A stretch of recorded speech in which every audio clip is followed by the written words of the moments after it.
కూడగట్టి సాయుధ పోరుకు బాటలేసి కమ్యూనిస్టుద్యమ నడక నేర్పి పోరాడే దారులతో చూపి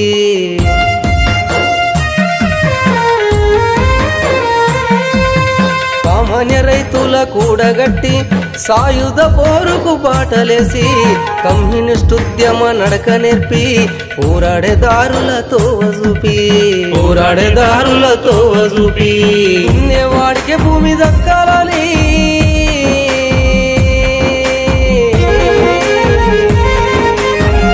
వాడికే భూమి దక్కాలని దొరల గడిలపై తిరగబడి స్వేచ్ఛకై పోరాడిన ఓ రాజ్యమా ఎర్రని వనముల పూసిన మల్లు స్వరాజ్యమా।